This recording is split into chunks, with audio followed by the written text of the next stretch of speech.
Mythic chapter हमारे सामने खुलने वाला है। आप देख रहे हैं drive in play at 50।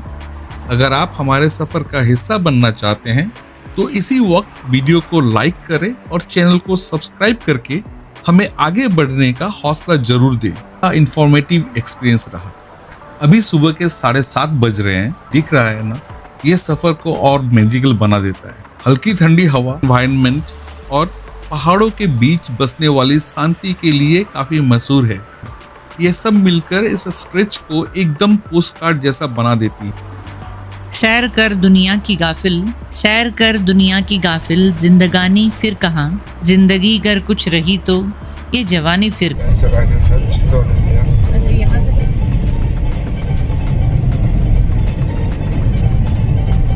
South India से आए हुए थे तो एक अपनापन सा फील हो रहा था। ये पूरा व्यू इस राइड को मैजिकल। हेलो दोस्तों, आज हमारे आसाम टू पोखरा यानी India to Pokhara road trip का 9th डे शुरू हो रहा है। पोखरा हमारी फाइनल डेस्टिनेशन हम देख चुके हैं। उसकी खूबसूरती हमारे कैमरे में बस चुकी है और हमारे दिल में एक याद बन चुकी है। और अब शुरू हो रही है इस सफर की रिटर्न जर्नी। नई सुबह, नई रोशनी, पहाड़ों की ठंडी हवा और एक और सिनेमेटिक चैप्टर हमारे सामने खुलने वाला है। आप देख रहे हैं ड्राइव इन प्ले एट 50। अगर आप हमारे सफर का हिस्सा बनना चाहते हैं तो इसी वक्त वीडियो को लाइक करें और चैनल को सब्सक्राइब करके हमें आगे बढ़ने का हौसला जरूर दें। सीट बेल्ट बांध लीजिए दोस्तों, क्योंकि आज का ब्लॉग भी उतना ही खास होने वाला है। Stay tuned. मंजिल मिल ही जाएगी भटकते ही सही, मंजिल मिल ही जाएगी भटकते ही सही। गुमराह तो वो हैं, गुमराह तो वो हैं जो घर से निकलते ही नहीं। अब हम पोखरा टाउन के लेकनाथ एरिया से गुजर रहे हैं और ये जो आप सामने देख रहे हो ये एक्चुअली नेपाल का मोटर ड्राइविंग लाइसेंस टेस्ट चल रहा है। यहाँ लोग अपना 2 व्हीलर और 4 व्हीलर ड्राइविंग टेस्ट इसी ग्राउंड पर देते हैं। एकदम सिस्टमेटिक, ऑर्गेनाइज्ड और काफी इंटरेस्टिंग प्रोसेस। सफर में ऐसे छोटे छोटे मोमेंट्स ही अलग एक्सपीरियंस दे जाता है। और यह भी हमारे पोखरा टू काठमांडू रिटर्न जर्नी का एक अच्छा इंफॉर्मेटिव एक्सपीरियंस रहा। अभी सुबह के 7:30 बज रहे हैं। लगभग आधे घंटे पहले हम पोखरा से निकल चुके हैं और सामने जो फॉग भरा मंजर दिख रहा है ना, ये सफर को और मैजिकल बना देता है। हल्की ठंडी हवा, रोड पर एकदम शांति और माउंटेन्स के बीच ये सॉफ्ट फॉग। कुछ पल ऐसे होते हैं जो बस फील किए जा सकते हैं। हम सब इस मॉर्निंग ड्राइव को पूरी तरह एंजॉय कर रहे हैं और ये रिटर्न जर्नी का परफेक्ट स्टार्ट ले चुकी है। सुबह सुबह भूख लग चुकी थी और हमें एक छोटा सा होटल मिला जो मक्के के खेत से घिरा हुआ है। यहाँ हमने ट्रेडिशनल ब्रेकफास्ट, काला चना और बॉइल्ड एग लिया। सिंपल, गरम और सरप्राइजिंगली बहुत टेस्टी।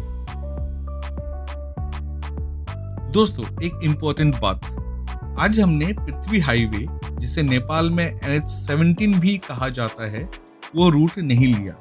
इस सीजन में वहां लैंडस्लाइड के चांसेस ज्यादा थे, इसलिए हमने सेफर ऑप्शन चूज किया। इसके बदले हम लेकनाथ से होते हुए दमोली की तरफ आने वाले ऑल्टरनेट रूट पर जा रहे हैं। सीनरी तो बहुत ब्यूटीफुल है, लेकिन सच कहूँ तो इस रोड के कुछ हिस्से काफी खराब है। पोटहोल्स, रफ पैचेस और अनइवन सरफेस मिल रहे हैं। अभी हम बांदीपुर एरिया से गुजर रहे हैं। ये पूरा रीजन अपने हेरिटेज टाउन, क्लीन एनवायरनमेंट और पहाड़ों के बीच बसने वाली शांति के लिए काफी मशहूर है। रास्ते में छोटी छोटी बस्तियां, हिल साइड हाउसेस और ऊपर से क्लियर माउंटेन एयर, ये सब मिलकर इस स्ट्रेच को एकदम पोस्टकार्ड जैसा बना देती है। और सबसे खूबसूरत बात, रोड के पैरेलल हमारे साथ साथ मर्सियांगरी रिवर भी बह रही है, जो इस पूरे ड्राइव को और भी सीनिक और पीसफुल बना देती है। सैर कर दुनिया की गाफिल, सैर कर दुनिया की गाफिल, जिंदगानी फिर कहाँ, जिंदगी कर कुछ रही तो ये जवानी फिर कहाँ। अगर रास्ता खूबसूरत है, अगर रास्ता खूबसूरत है तो पता करो किस मंजिल को जाती है। अगर रास्ता खूबसूरत है तो पता करो किस मंजिल को जाता है। अगर मंजिल खूबसूरत है तो रास्ते की परवाह मत करो।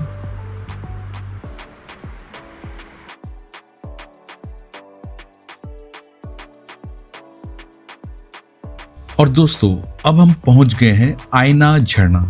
जुलाई का महीना और झरना अपने पूरे जोश, पूरे शोर के साथ बहता हुआ, जैसे पहाड़ों की सारी ताकत यहाँ उतर पड़ी हो। पानी की गिरती धार एक चमकती हुई सीट बन जाती है, जिसमें धूप पड़ते ही एक मिरर लाइक ग्लो निकलता है, बिल्कुल जैसे प्रकृति अपना आईना दिखा रही हो। ठंडी हवा, बहता हुआ पानी और वो गरजती हुई आवाज सब मिलकर इस जगह को एक फिल्म जैसा एकदम मैजिकल बना देता है। यहीं हमने कुछ देर रुककर इस रॉ अनटच्ड ब्यूटी का पूरा आनंद लिया।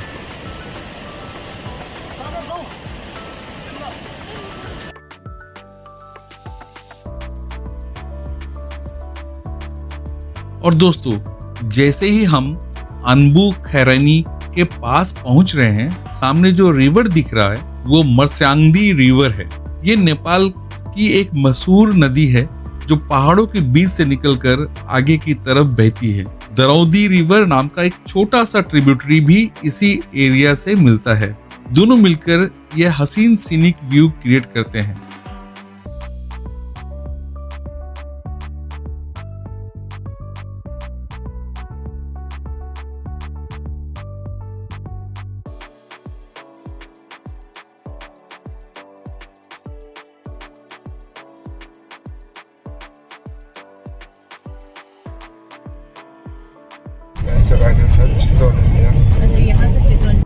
अभी हम लोग मोगलिन बाजार से गुजर रहे हैं और यहाँ से तकरीबन 100 किलोमीटर है काठमांडू। 110 किलोमीटर्स यहाँ से काठमांडू है। और हम लोग अभी जस्ट अनदर 5-7 किलोमीटर्स पे मनोकामना देवी मंदिर है, वहाँ पे दर्शन करेंगे, फिर वहाँ से निकलेंगे काठमांडू के लिए।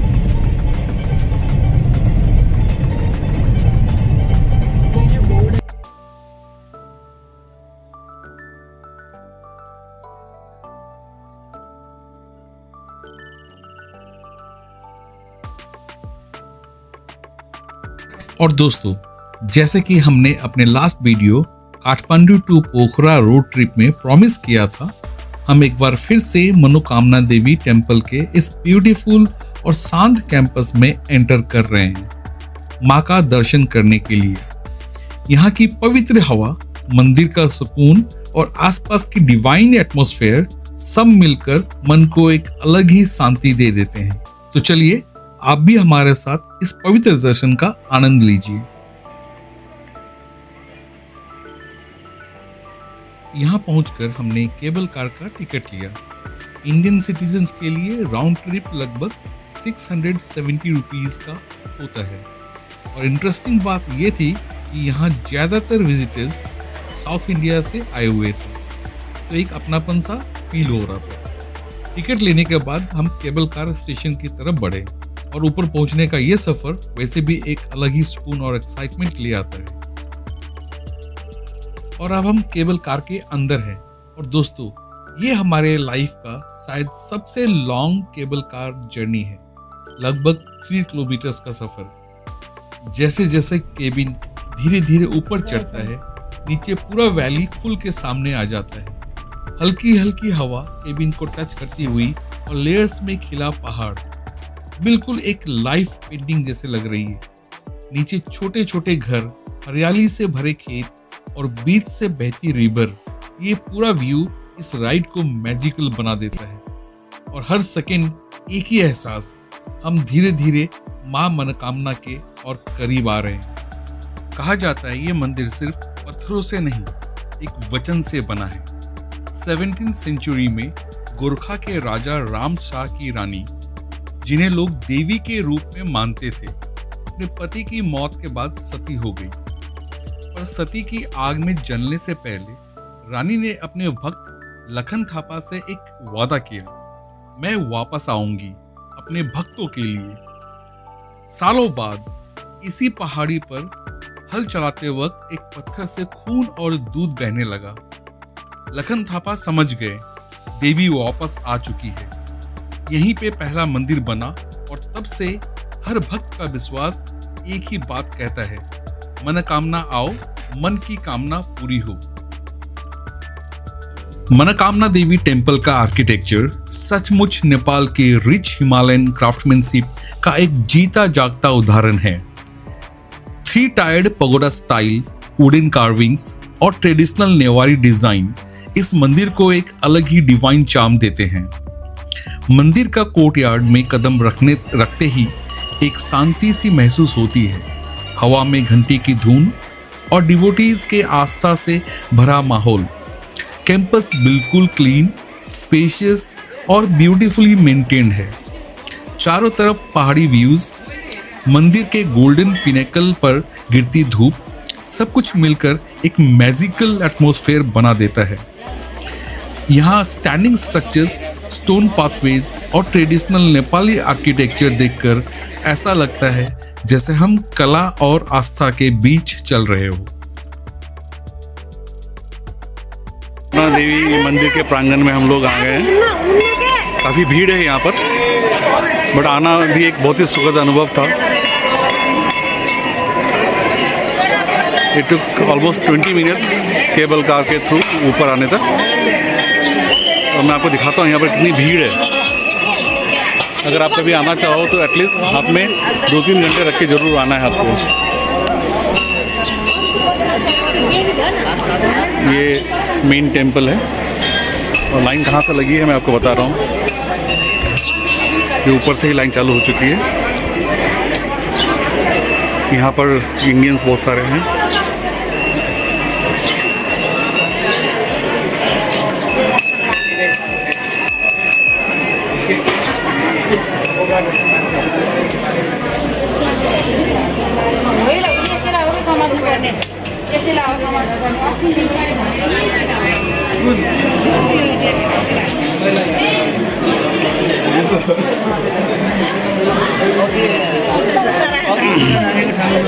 तकरीबन 500 मीटर्स लंबी लाइन है।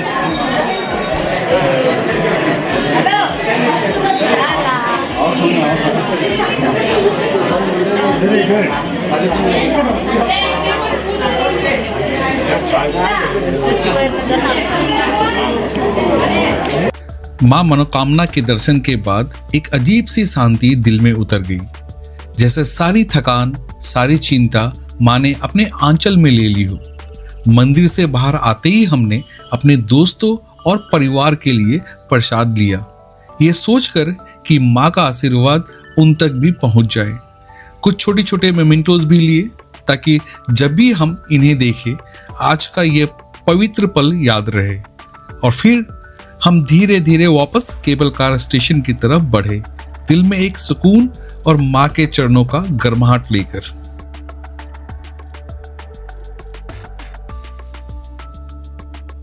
अब हम केबल कार से नीचे पहुंच गए और इतनी लंबी जर्नी के बाद बहुत जोर की भूख लग चुकी थी।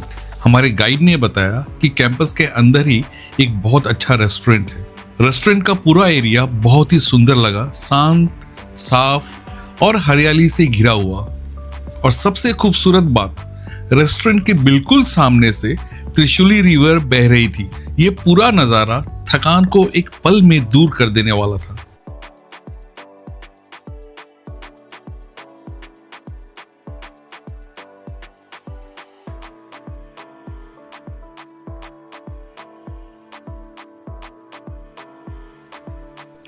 मनोकामना देवी के दर्शन और गरम गरम लंच के बाद हम जोगीमारा के रास्ते अपनी जर्नी कंटिन्यू कर रहे थे।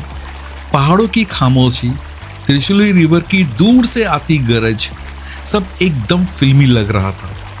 और तभी एक मोड़ पर रोड के बिल्कुल किनारे त्रिशूली पर लटकता हुआ वो नैरो हैंगिंग ब्रिज दिखाई दिया। पहली नजर में ही लगा ये कोई नॉर्मल ब्रिज नहीं, ये एक एक्सपीरियंस है, एक कहानी है जो मिस नहीं होनी चाहिए।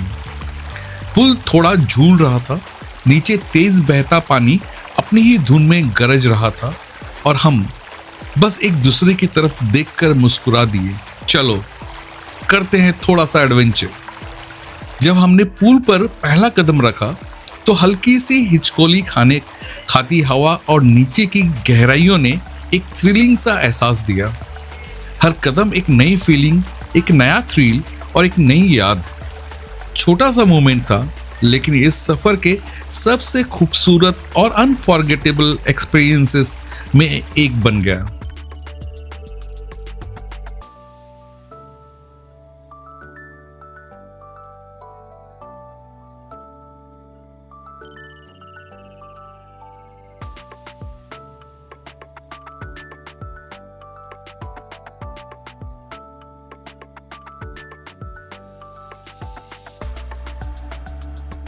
शाम के करीब 6 बज रहे हैं और हम धीरे धीरे काठमांडू टाउन में एंटर कर रहे हैं। आसमान पर एक बेहतरीन गोल्डन ग्लो छाई हुई है। न पूरा अंधेरा न पूरा उजाला, बस एक सिनेमैटिक रोशनी जो शहर को एक अलग ही रंग दे रही है। पोखरा की शांति से निकलकर यहाँ काठमांडू की चहल पहल में वापस आना एक अलग ही एहसास है।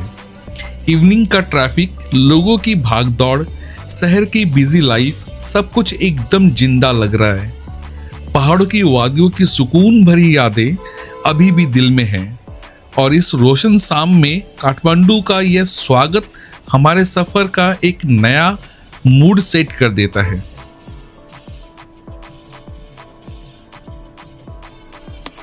दोस्तों, इस खूबसूरत सफर के साथ हम डे 8 का यह ब्लॉग यहीं समाप्त करते हैं। पोखरा की शांति से लेकर काठमांडू की चहल पहल तक हर पल एक नई कहानी बनके हमारे सफर में जुड़ता गया। अगर आपको ये वीडियो पसंद आया हो तो please drive and play at 50 को सब्सक्राइब, लाइक और शेयर करके हमें और भी ऐसे ब्लॉग्स बनाने के लिए एनकरेज जरूर करें। और अब नेक्स्ट ब्लॉग में सुपर एक्साइटिंग चैप्टर आपका इंतजार कर रहा है। नेक्स्ट वीडियो में हम देखेंगे काठमांडू का आइकॉनिक पशुपतिनाथ मंदिर, सुबह सुबह का अनफॉरगेटेबल माउंटेन फ्लाइट और रात को थामेल मार्केट की अनबीटेबल वाइब्स। तो मिलते हैं अगले ब्लॉग में। तब तक के लिए अपना और अपनों का ख्याल रखिए and keep travelling with drive and play at 50।